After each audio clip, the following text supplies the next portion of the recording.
Manchester United perspective? Well, I think any time first of all, any team that wins the Championship and Premier League deserves it, and they deserve credit. It's a hard league to win, so well done to Jurgen and his players.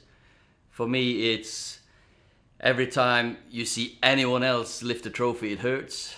So that's, I reckon, that's the feeling that everyone associated with Man United, all our players, staff and supporters, of course we want to get back to winning ways, and that's our challenge.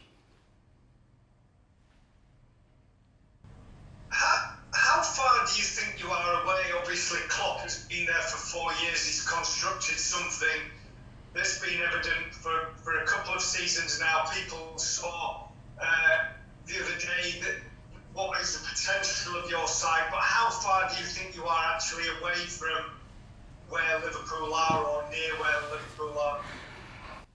I don't think it's time to say, or right to say exactly how far you're behind. Of course, we are in a position now that we have to improve. We have to get into the Champions League, higher up in the league, and start challenging for trophies.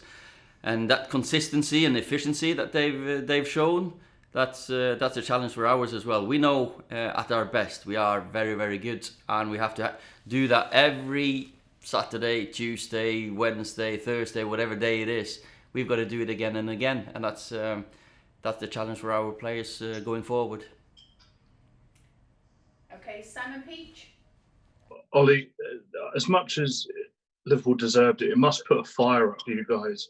And the FA Cup, I guess, is the kind of competition that, if you win it, can act as a catalyst for further successes and a renewed, improved Premier League title bid. Well, I think, first of all, FA Cup is a fantastic tournament, and it's a fantastic final to play a part in. It's a fantastic trophy to lift. And for our team now, it's a new team, and to get our hands on the first trophy, win a first title would be fantastic, and hopefully a catalyst to more things to come. So we are very focused on doing our best, getting obviously through to the next round, and hopefully then to the final. You've got the added complications of having to travel in socially distanced ways to Norwich, then to Brighton. We've had the heat to deal with. We've got games in close. Are we going to be seeing a rotation of the squad tomorrow? Are you going to have to think about that side of it, and how many extra challenges is it going to pose?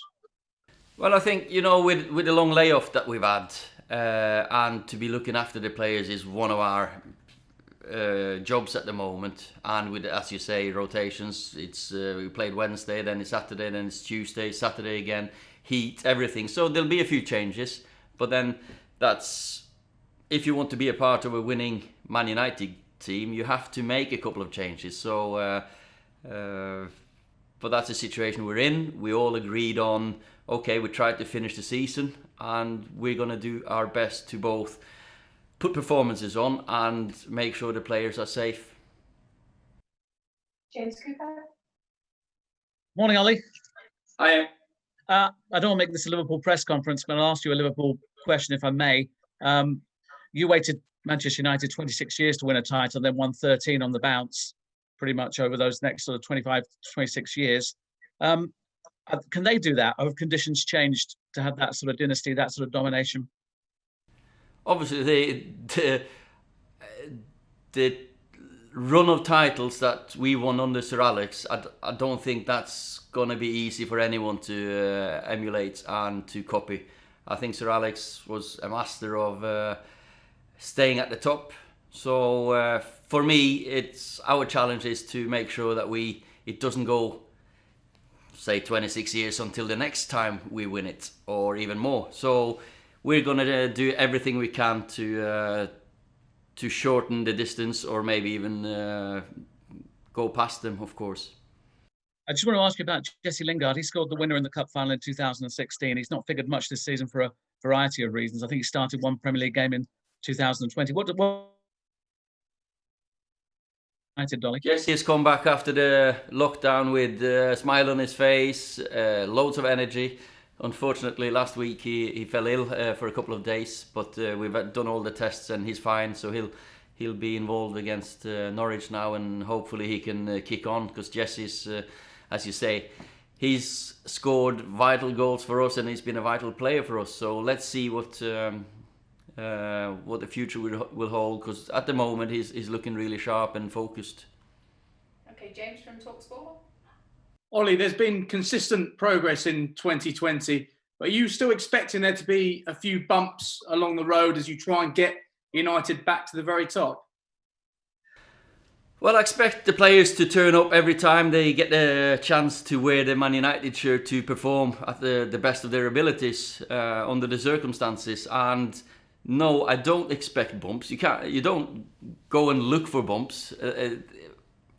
Of course, you play against different teams, difficult teams that want to win and give you challenges. But for us, every game is a chance to, one, prove that you're good enough for Man United and that we are on the right track. So, and every game when you play for Man United is a game that you can win. So for us, I think it's a challenge now to keep the consistency. We've shown what we can do at our best, and I think there's longer and longer periods before the lows. So at the moment, no, I'm not looking for a bump. That's a short answer. There's another really impressive performance for Aaron Wan-Bissaka going forward on Wednesday, and a lot of people already see him as the best defensive right back in the Premier League at the moment. Has he already exceeded your expectation? Did you ever think he was going to be this good? Well, you saw an exceptional defender when I watched him last season. He had a couple of games, especially against Sane and against Man City, and you think, wow, it's so hard to go past. And then when we managed to sign him, you get to know him, and he's a shy boy, but still he wants to learn. He listens, and he's providing more and more assists, create chances, crosses. It's always gonna. It's in him because he's been a winger. So the best fullbacks at the moment, sometimes they have been wingers before. So because we rely on the fullbacks to go forward, in the way we want to play, and I'm very pleased with his progress. Andy Mitten? I suppose we should mention Liverpool, Ollie, and with it being the FA Cup, your last-minute winner against them in '99. Was that your best moment in the competition? And how important is this competition to you, especially this season, and to your players? FA Cup's fantastic, and when I was a young boy back home, it was always the last game and the climax of the season, the game you look forward to. It was broadcast live on telly in Norway, and for me, that goal against them, probably the best moment in the FA Cup for me. Apart from, of course, when you walk up the old Wembley in '99, the final. I played a part in the first. Definitely the first goal, winning the ball. So that was a proud moment for me, and my dad was in the stands. So I've lifted twice, and as a player, so hopefully I can get a chance to walk out on Wembley again. And fantastic tournament. It's always been the big one. I'm not sure if the youngsters nowadays really understand how much it means. But I think our players, they've certainly realised.